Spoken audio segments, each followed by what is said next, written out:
Jean-Luc Delarue, figure incontournable du paysage audiovisuel français, est mort à l'âge de 48 ans.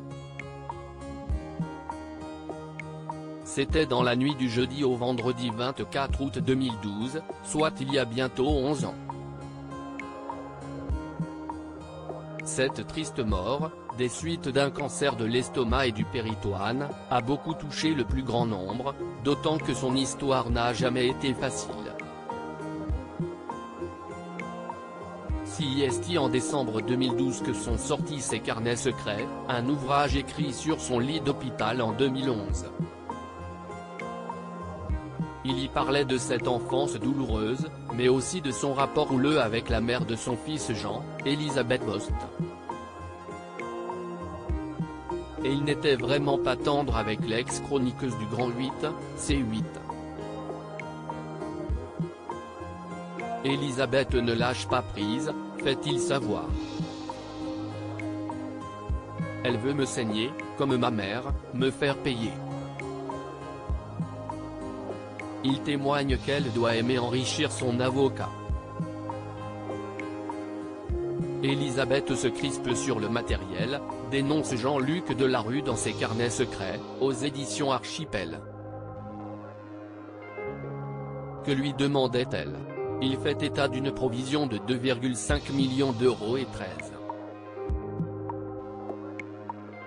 500 € de pension alimentaire mensuelle qu'Elisabeth Bost avait exigé alors que le petit Jean n'avait que 3 ans à l'époque.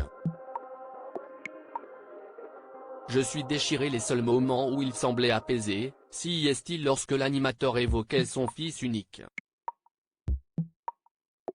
Mais regrettait aussi ne pas avoir réussi à fonder la famille dont il a lui-même toujours manqué. Je suis déchiré. J'ai un merveilleux petit garçon mais je n'ai pas réussi à fonder une famille, déplorait l'animateur et producteur.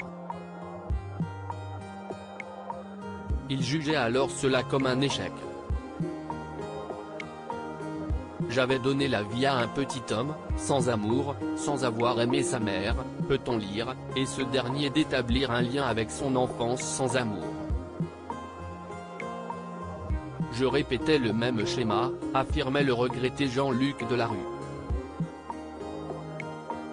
Avec Anissa, il avait le désir de fonder une famille. Jean-Luc Delarue continuait néanmoins de rêver à cette famille tant chérie.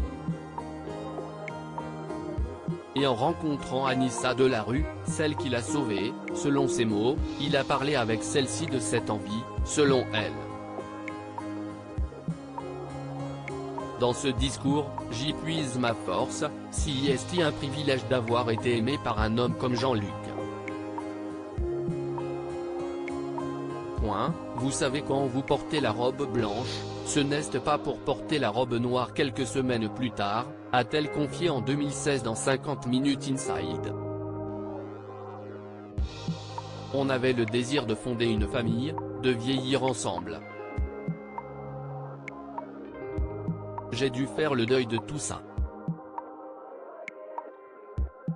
Ma reconstruction commence, écrivait-il de son côté, alors âgé de 46 ans. Je redeviendrai le mec bien que je suis. Je veux être un bon père pour Jean, un bon mari pour celle que j'ai au cœur, Anissa, un bon ami, un bon professionnel.